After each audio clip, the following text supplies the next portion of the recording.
30 years after Europeans first sighted Tahiti, English missionaries arrive. Within a few years, they have succeeded in destroying much of traditional life. Even the singing of ancient songs is forbidden. In 1820, American missionaries settle in Hawaii. They outlaw hula dancing, and women are encouraged to cover up their bodies with shapeless shifts. France annexes Tahiti in 1842 and establishes a base for its Pacific Navy. Whalers and traders bring alcohol abuse, violence, and venereal disease. The lifeways of the peoples was destroyed. The structures of power in the chiefdoms or the kingdoms in Hawaii and Tahiti were undermined by the Europeans, and everything that would have sustained a full community with a large and vibrant population was being undermined by European colonialism and, after that, imperialism. The invention of photography coincides with Europe's expanding colonial presence in the South Pacific.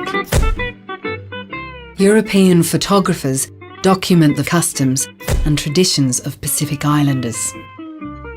But many also use photography as a guise for a prurient interest in the women as sexual objects.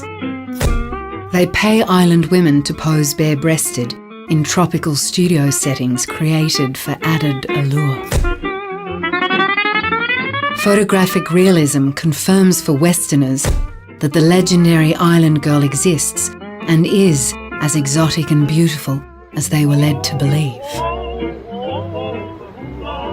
Photographs of Tahitian women, vahinis, circulate widely in France. The paradise Gauguin longs to paint has all but disappeared.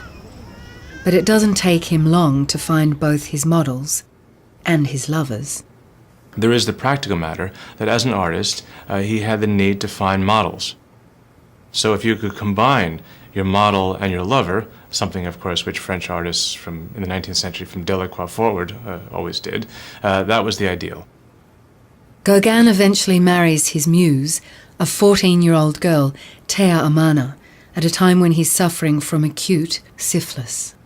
There are paintings by Gauguin that conform to the exoticist stereotypes, but there are other works. The bodies are often broad and thick and somewhat coarse-limbed, heavy thighs and wide calves. In one case, in Delicious Land, or Te Navai Navai Whenua by Gauguin, you have a figure who's standing, and when we look down at her feet, we see that she has 7 toes, polydactylism, a kind of birth defect that she had.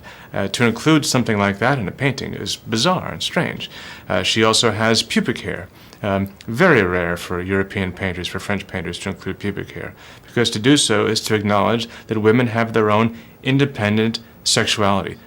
So in that picture, and in a number of others, Gauguin really represents a different kind of Tahitian woman, a different kind of Tahitian sexuality than would be expected according to the exoticist myth.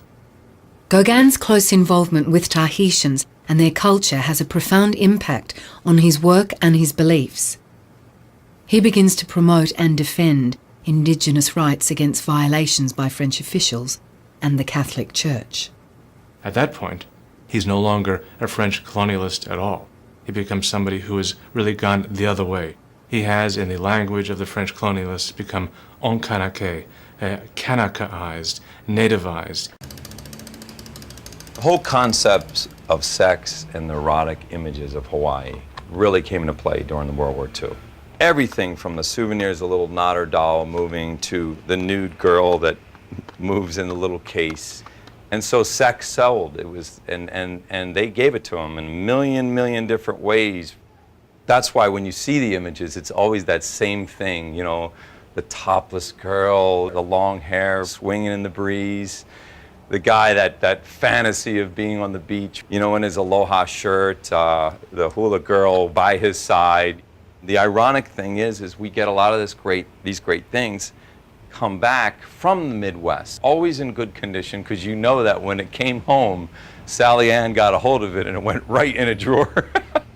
But the hula girl was always a part of what represented Hawaii. Vivid drama as the tide of battle turns in the South Pacific.